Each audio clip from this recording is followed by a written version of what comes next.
علمت به عمل چو یار گردد، قدری تو یکی هزار گردد. بینندگان عزیز، باعث خوشبختی است که سال به سال شماره اشتراکچیان در آزمون جمهوری فروغ بدانای کتاب است می افزاید و البته این از فرهنگی بودن ملت تاجیک درک می دهد. و باز هم برای شما یکی از چهره های سخنور و سخندان را آشنا میکنیم. کمینه حافظزاده سفینه هستم، طالب علم مؤسسه تحصیلات میانه عمومی رقم 27 ناحیه مسجد ولایت سوخت.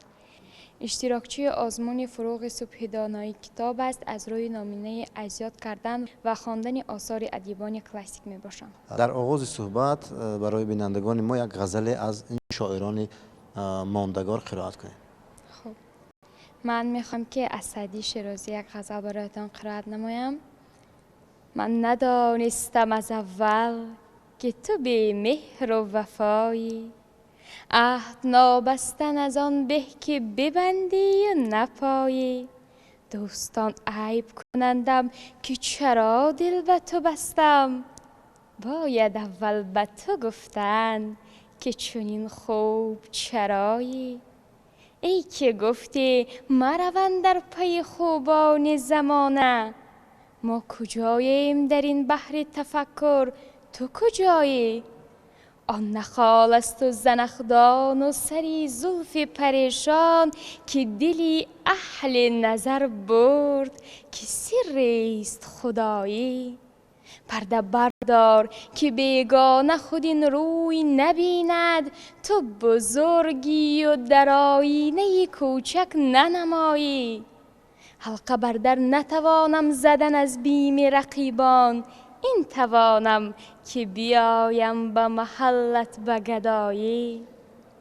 عشق و درویشی و انگشت نمایی و ملامت همه سهل است، تحمل نکنم بار جدایی. روز صحرا و سما است و لبی جوی و تماشا، در همه شهر دلی نیست که دیگر بربایی. گفته بودم چو بیایی غم دل با تو بگویم، چی بگویم که غم از دل برود چون تو بیایی. شمع را باید از این خانه برون بردن و کشتن، تا به همسایه نگوید که تو در خانه ای مایی. سعدی آن نیست که هرگز ز کمندت بگریزد، که بدانیست که در بند تو خوشتر ز رهایی. خلق گویند بیا دل به هوای دیگری نه، نکنم خاصه در ایام اتابک دو هوایی. سپاس میگیم. خیلی قرائت زیبا و خیلی غزل دلنشین و خیلی غزل فهماست. و بزرگی زبان تاجیک در همین است که طول چندین عصر است که با همین زبان فهما به ما میراث آمده است از استاد رودکی و البته سعدی و حافظ و دیگران. و شما نیز توانستید که این غزل را برای بینندگان با معنای دوچند با قرائت زیبای خود برسانید.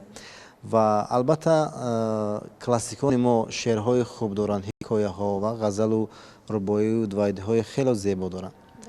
برای بینندگان ما شعر بگویید که در ترکیب آن ضرب المثل موجود باشد. گل خوشبوی در حمام روزه، رسید از دست محبوب به دستم. بدو گفتم که مشکی یا عبیری، که از بوی دلاویز تو مستم. بگفتا من گلی ناچیز بودم، ولیکن مدت با گل نشستم. کمال همنشین در من اثر کرد، وگرنه من همان خاکم که هستم. گفتم میتوانید که در این شعری که از سعدی شیرازی شما قرائت کردید در کدام مصرع آن ضرب المثل موجود است؟ کمالی همنشین در من اثر کرد، وگرنه من همان خاکم که هستم. به همین معنا آمدگی است که باز در یک شعر دیگر در داستان بهروز و بهرام میگوید که با بدان کم نشین که درمانی ابدالدهر در ضرر مانی، هم نشینی بدان و بدکشان گیرد البته صورت ایشان. این به یک ضرب المثل با ماه شینی ماه شوی، با دک شینی سیاه شوی تشبیه داده می شود. بله، بازم یک بیت دیگر است که با بدان کم نشین که صحبت بد گرچه خوبی تو را پلید کند. همین گونه و البته این گونه اندرز و پندها و این گونه ضرب المثل ها خیلی فراوان هستند. طرز قرائت شما من گمان میکنم به بینندگان ما نیز خیلی خوش آمد، ولی میخواستیم باز هم یک حکایه را نقل بکنید تا که چگونه بوده طرز نقل شما را نیز بدانم.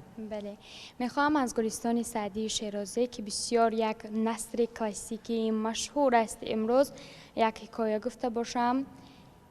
سعدی بزرگوار میفرماید یکی را از حکما شنیدم که میگفت کسی به جهل خود چنان اقرار نشده است مگر آن کسی که در میان سخن دیگر کس همچنین نگفته سخن آغاز کند.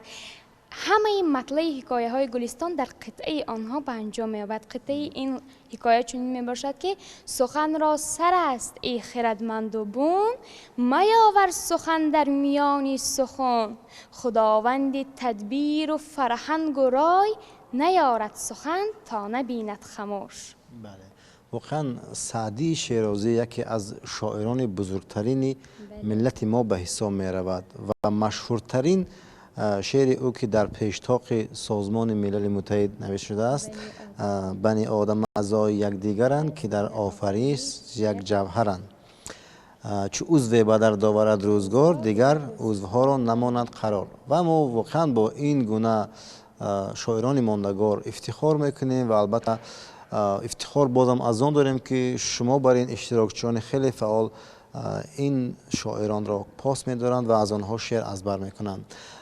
بید سفینه بانو باز هم در ادامه، چون شما دوستدار اشعار بی‌زوال سعدی بوده اید، یک چند رباعی از این شاعری توانا بخوانید. خب، سعدی بزرگوار میگوید که با دوست چنان که اوست می باید داشت، خونابه درون پوست می باید داشت، دشمن که نمی توانمش دید به چشم، از بحر دلی تو دوست می باید داشت.